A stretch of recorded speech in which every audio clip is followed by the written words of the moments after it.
নূহ আলাইহিস সালাম 950 বছর দাওয়াত দিয়েছেন। একটা খালি এক্সাম্পল দিচ্ছি, তিনি সূরা নূহের মধ্যে আল্লাহ পাক বলেছেন, নূহ আলাইহিস সালাম আল্লাহকে বলছেন, রব্বি, হে আমার রব, ইন্নী দাআহারা, আমি আমার এই কওমকে প্রতিদিন প্রতি রাত দাওয়াত দিয়েছি। সুবহানাল্লাহ, প্রতিদিন প্রতি রাত। আজকে এসেছি, হয়তো 2-3 মাস পরে আপনাদের এখানে আবার আসতে পারি। প্রতিদিন প্রতি রাত কিন্তু আমি দাওয়াতি কাজ করতে পারছি না, আমরা কেউই করছি না। নূহ আলাইহিস সালাম বলছেন, আমি বিনা আজর, কোনো আজর ছাড়াই, কোনো স্বার্থ ছাড়াই, আল্লাহ, আমি আমার কওমকে দিন রাত দাওয়াত দিয়েছি। ওয়ালাম ইয়াজিদহুম দুআই ইল্লা ফিরারা, যখনই দাওয়াত দিয়েছি আমার দাওয়াত শুনে তারা খালি পৃষ্ঠপ্রদর্শন করেছে। কেউ মাথা ঢেকে ফেলেছে, কেউ মুখ কান বন্ধ করেছে, কেউ আমাকে পাগল বলেছে, মজনুন বলেছে। এমনকি তিনি যখন নৌকা বানাচ্ছেন আল্লাহ পাকের আদেশে, মানুষ পাশ দিয়ে হেঁটে যায় আর টিটকারি করে, কবে মরুভূমিতে নৌকা চলবে নূহ, তোমার এই নৌকা মরুভূমিতে চলবে কবে? মানুষ টিটকারি মারে। তো এখনো দেখবেন স্ক্যাটোলজিক্যাল কথা বললে, আখিরুজ্জামানে কথা বলে অনেকেই মজা নেয়। কবে আসবে ক্যাশলেস সোসাইটি? বললাম তো চলে আসছে। কবে আসবে মালহামা? বলছি চলে আসবে। কবে আসবে বড় বড় ভূমিকম্প? আসছে, সবর করেন। তো নূহ আলাইহিস সালামের জীবন থেকে শিক্ষা আমরা দাওয়াত দিব। আমরা ফার্স্ট অফ অল জ্ঞান অর্জন করব, ক্লাসিক্যাল সিলেবাস পড়াশোনা করব, ওলামায়ে কেরামের সাথে সোহবত রাখবো এবং দাওয়াতি কাজ করবো ইনশাআল্লাহ। এবং এখানে আমরা মধ্যমপন্থী থাকবো, নট চরমপন্থা, নট শৈথিলতাবাদ। নূহ আলাইহিস সালামের জীবন থেকে আরো দাওয়াত, দিন রাত দাওয়াতের মেহনত করা, দিন রাত দাওয়াতের মেহনত করা। আল্লাহ পাক আমাকে আপনাদের সবাইকে তৌফিক দান করুন। কতদিন? 950 বছর। কত বছর? 950 বছর। পুরো আব্বাসীয় খেলাফত ছিল 509 বছর কি 10 বছর মেবি। পুরো আব্বাসীয় খেলাফত 510 বছরের মতো। উমাইয়াদের ছিল 93 ইয়ার্স। আমাদের নবী সাল্লাল্লাহু আলাইহি ওয়াসাল্লামের দাওয়াতের মিশন বয়স ছিল 23 বছর। 950 বছর দাওয়াত দেওয়ার পর তাফসীরের কিতাবে এসেছে 40 or 80 ফ্যামিলিজ, এই 40 বা 80টা ফ্যামিলি ইসলাম কবুল করেছে।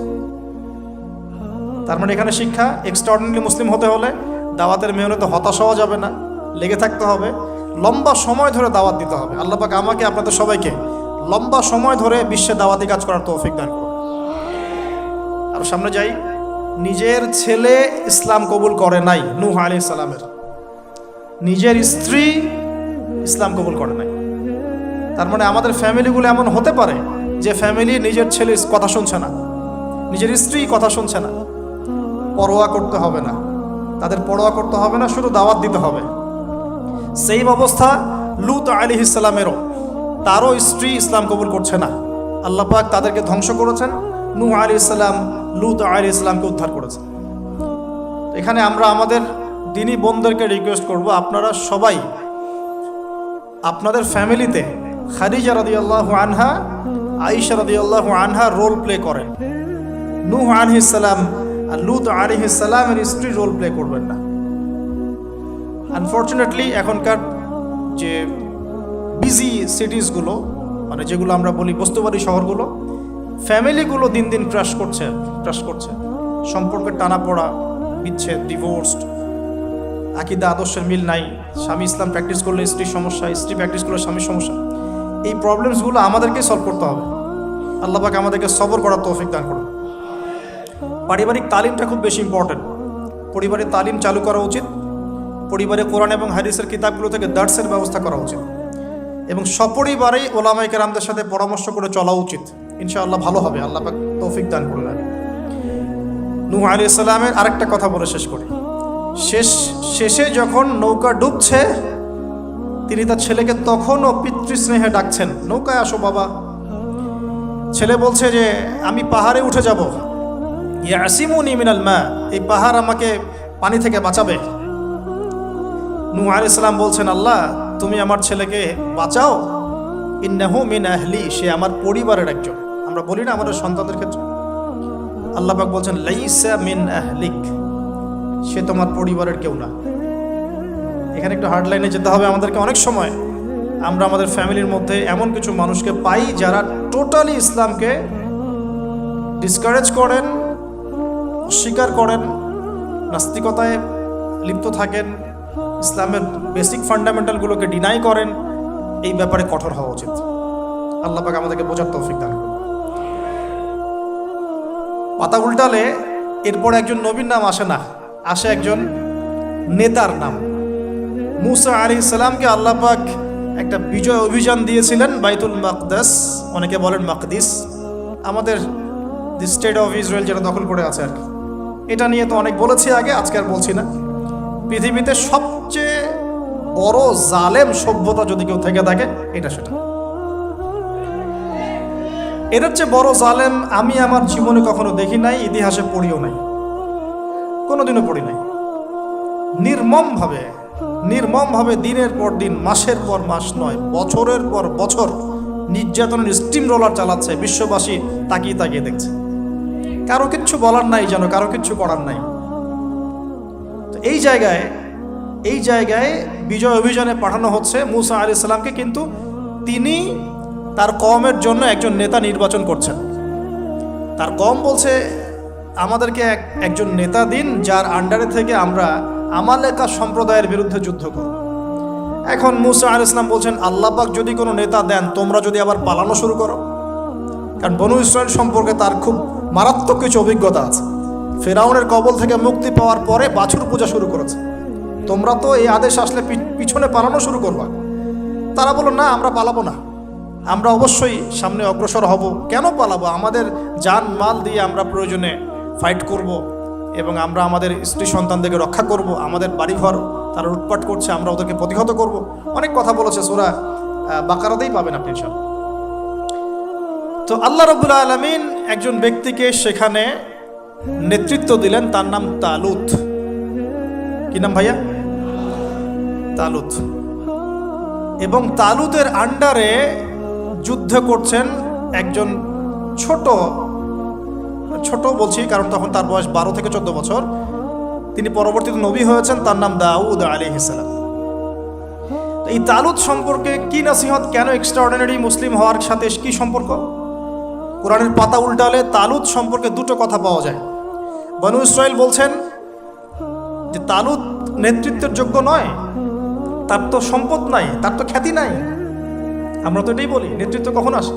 খ্যাতি আছে আপনার, আপনি নেতা হওয়ার যোগ্য, সম্পদ আছে, আপনি নেতা হওয়ার যোগ্য।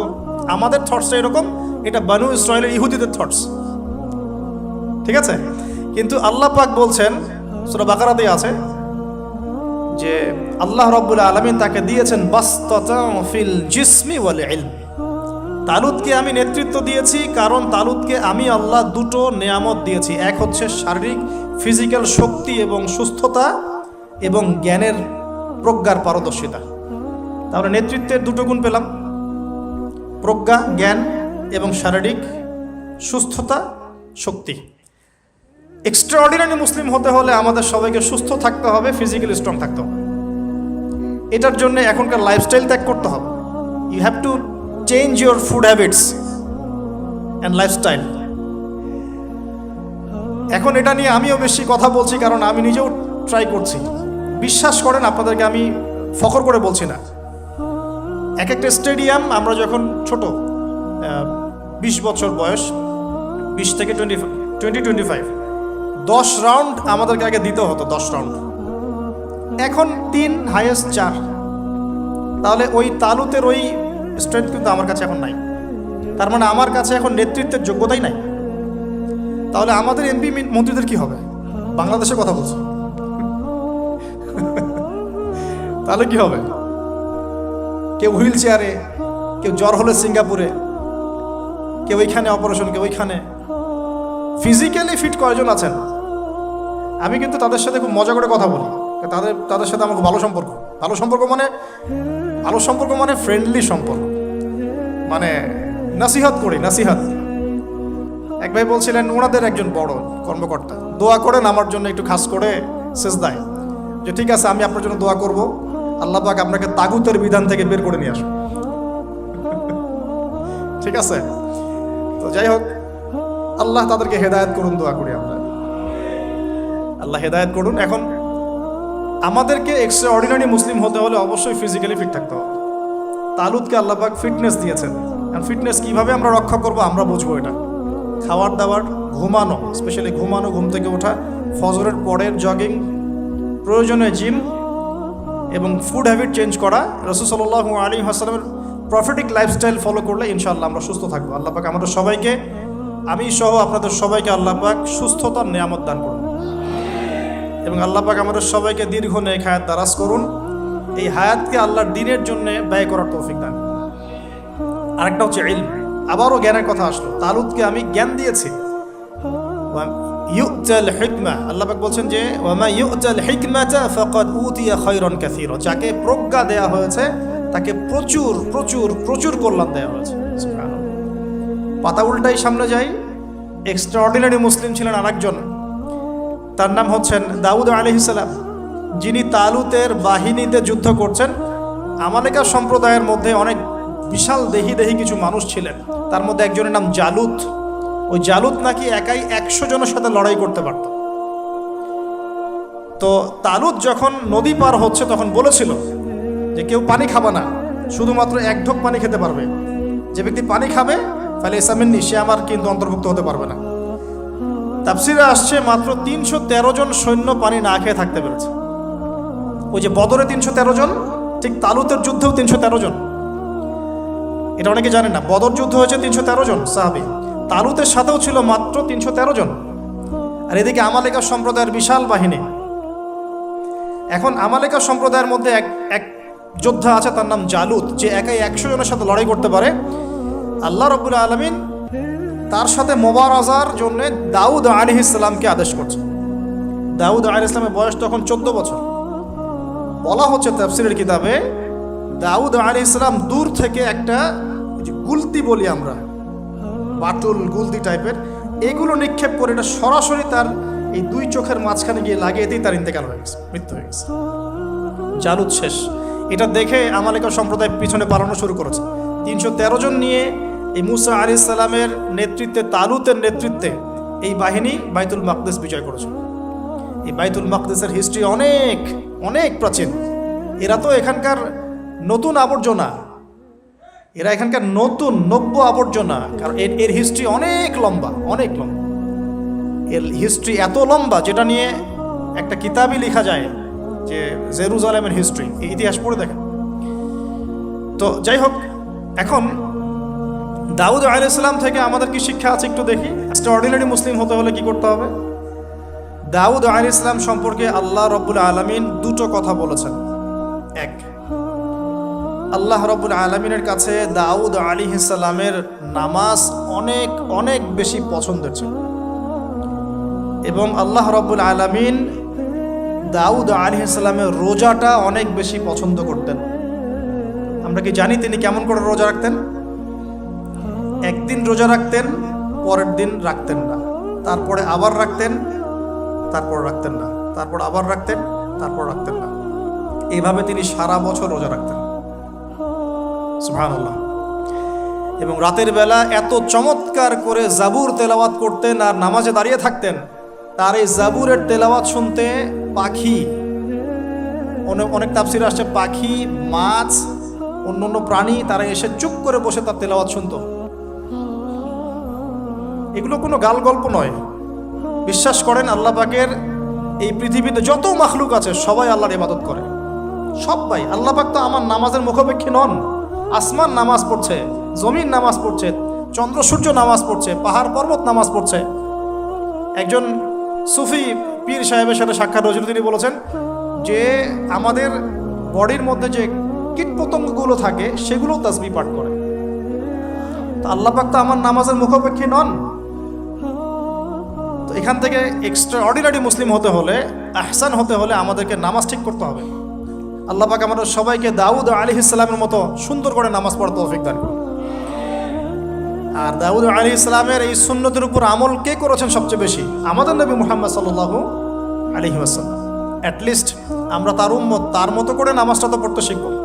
বিশ্বাস করেন এখন ম্যাক্সিমাম মসজিদ, আমি এখানকার অবস্থা জানি না, আমি আমার লোকালিটির কথা বলছি, ম্যাক্সিমাম মসজিদ বাইতুল্লাহ থেকে এখন বাইতুল নাস হয়ে গেছে।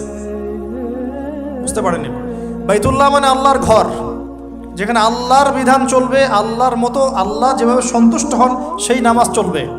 এখন চলছে বাইতুন নাস, মানুষের সন্তুষ্টির নামাজ, মানুষের সন্তুষ্টির নামাজ। মসজিদ কমিটির সভাপতি সব সুদখোর, ঘুষখোর, দুর্নীতিবাজ ভর্তি।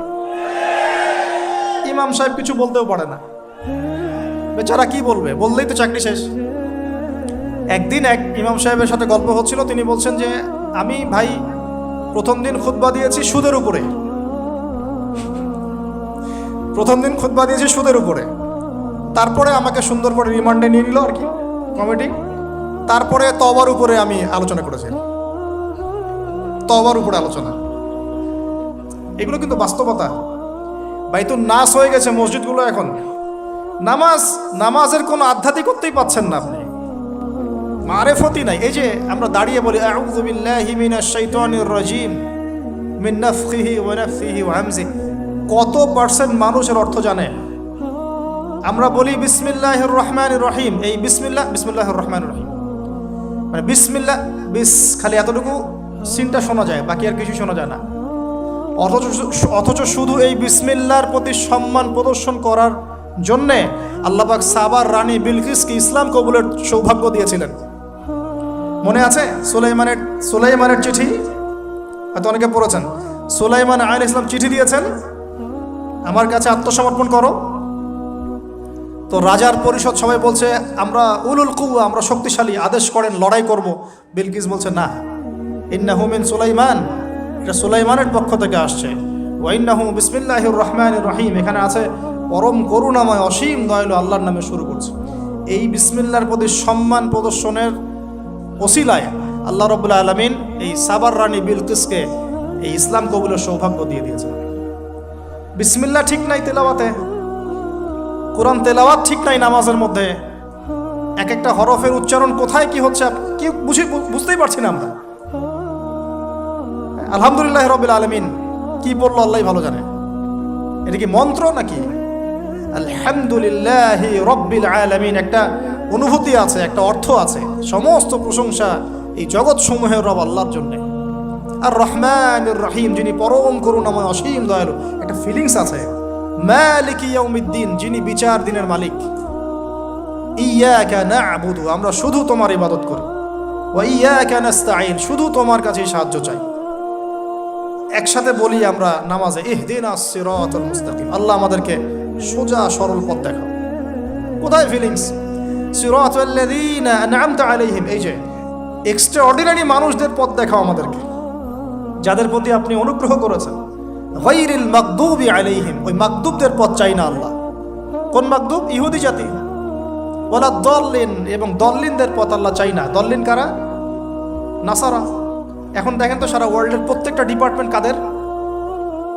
ইহুদি নাসারা, ইনক্লুডিং আমাদের বাথরুমের টয়লেটস, মানে বাথরুমের কমোড।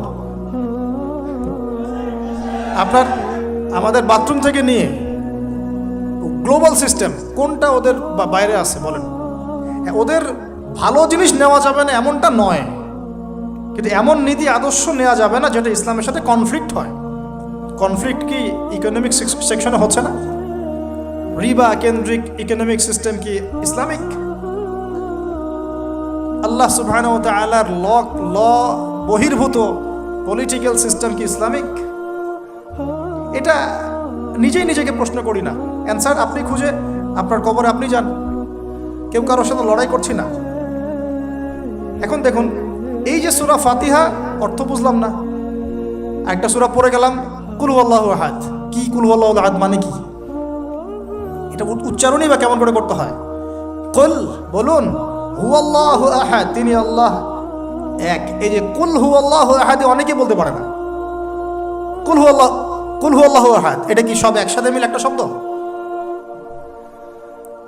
এখানে প্রস্রাব করিবেন না, কমা, নাকি করিলে জরিমানা হইবে, তো কমাটা চেঞ্জ করে দেন। এখানে প্রস্রাব করিবেন, না করিলে জরিমানা। তাহলে আমরা তো কোরআনকে এরকম বানিয়ে ফেলছি এখন। কুল হুয়াল্লাহু আহাদ মানে কি? আমি এগুলো নিয়ে বললে অনেক সময় চলে যাবে। আপনার কি হাতে সময় আছে? আচ্ছা, তো দেখেন, আমি নামাজ নাই ভাই, মসজিদে অ্যাপ্রোপ্রিয়েট নামাজ নাই। সব মসজিদের কথা বলছি না, ইল্লা মাশা আল্লাহ। অনেক মসজিদ এখন বাইতুন নাস হয়ে গেছে, মানুষের বাইত, আল্লাহর ঘর নাই, সূরা ঠিক নাই। এরপরে এই যে রুকু করলাম, রুকুতে গিয়ে একটা বার সুবহানা রব্বিয়াল আযীম বলারই সময় পাওয়া যাচ্ছে না। অন্তত 3 বার 5 বার 7 বার তো বলবে, বা 3 বার তো অ্যাটলিস্ট বলবে।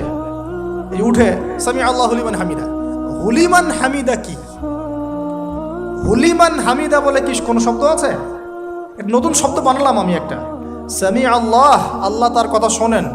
লিমান হামিদা, যে আল্লাহর প্রশংসা করে। সামি আল্লাহ, আল্লাহ তার কথা শোনেন। লিমান হামিদাহু, যে তার প্রশংসা করে। একটা অর্থ আছে তো, সামি আল্লাহ হুলিমান হামিদা।